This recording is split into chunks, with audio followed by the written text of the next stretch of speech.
السلام عليكم ورحمة الله وبركاته، ازيكم عاملين ايه؟ يا رب تكونوا بخير دايما. النهاردة هنعمل فطاير كده او معجنات للفطار او للعشاء. لو محتارة مثلا في الفطار او في العشاء تقدري تعملي الفطاير الحلوة دي. بصوا شكلها من جوه عاملة ازاي، وهشة وطرية وبيضة زي الشمع من جوه. وكمان قد ايه طرية وجميلة. بصوا شكلها تحفة. وطعمها تحفة برضو. وإن شاء الله ندخل على المقادير بقى. معايا 300 جرام من المية الدافية. خلاص، وبعدين هنزل ب50 جرام من السكر. وبعدين هحط اللي أنا كاتبالكم المقادير على الشاشة، بس برضو هقولها: 5 جرام من الخميرة الفورية طبعا، و5 جرام من البيكنج باودر. وبعد كده هحط 10 جرام من الملح. مقادير سهلة جدا جدا ومش مكلفة. 10 جرام من الملح، و50 ملي من الزبدة. تقدري تحطي بدل الزبدة زيت. خلاص، مقادير سهلة جدا وكمان اقتصادية جدا جدا. أظن المية موجودة، وعندك خمير، عندك بيكنج باودر، كل ده موجود، والدقيق طبعا في بيتك. 550 جرام من الدقيق هحطه بالتدريج. خلاص، وابتدي ان انا الف المكونات مع بعضها بالمعلقة الأول. وهنزل بباقي الدقيق، هخلي معلقة واحدة بس احطها على الرخامة ساعة العجن على الرخامة. هي المقادير بالظبط مظبوطة ومتقدرة.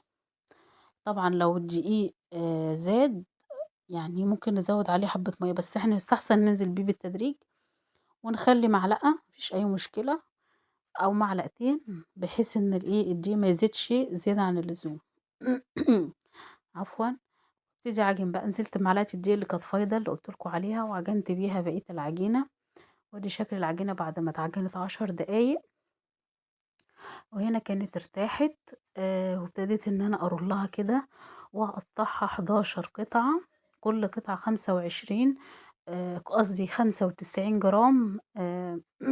حجمها 95 95 جرام. زي ما انتوا شايفين كده. عملوا لي 11 كورة، يعني الكورة اللي هي ال11 دي صغيرة شوية، يعني حوالي حاجة و50. زي ما انتوا شايفين كده. وهبتدي بقى اجيب كل كورة وافردها زي شكل بيضاوي كده اهو. ركزوا بقى معايا في التشكيل بتاعها، وعايز تركيز اكتر من الكلام، يعني لما تركزوا في الشكل نفسه. جبتها الكورة وفردتها زي شكل بيضاوي، وبعدين هرولها كده وهلفها زي الشكل الفينو، صوابع الفينو. وهسيبها تستريح. كل مرحلة لازم تستريح فيها. برضو دي واحدة تانية عشان زيادة تأكيد. شكل بيضاوي كده شوية.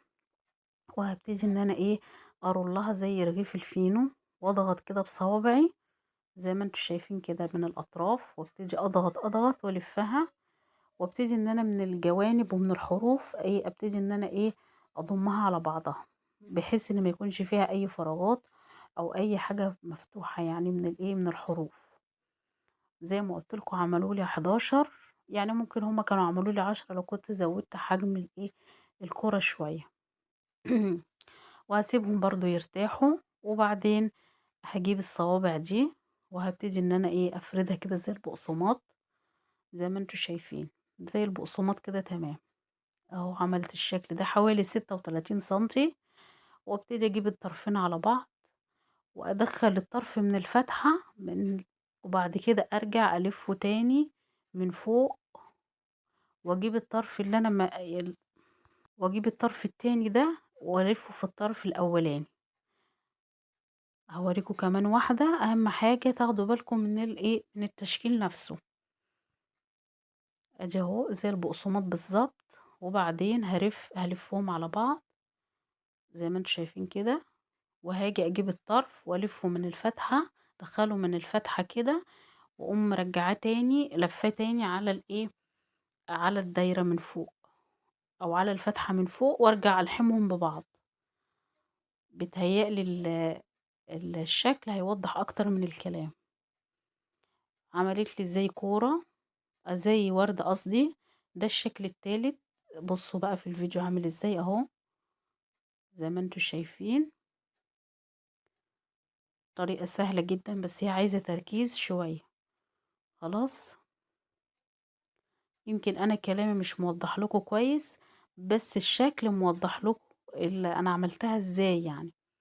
وخلاص سِبتها تختمر حوالي ساعة، طبعًا الجو ساقعة سِبتها تختمر ساعة، وبعدين دخلت على درجة حرارة 180 درجة مئوية، وخدت لون من تحت ومن فوق، وقعدت لها بتاع ربع ساعة في الفرن، ودي زبدة كده بلدي دهنت وشّها أول ما خرجت من من الفرن على طول. وأتمنى بقى تشتركوا في القناة، وتعملوا لي لايك، وتسيبوا لي تعليقاتكم الحلوة اللي بتفرحني جدًا، جدًا. وادي الشكل النهائي ليها، دي بسمسم، أنا كنت عاملة صينية كده بسمسم.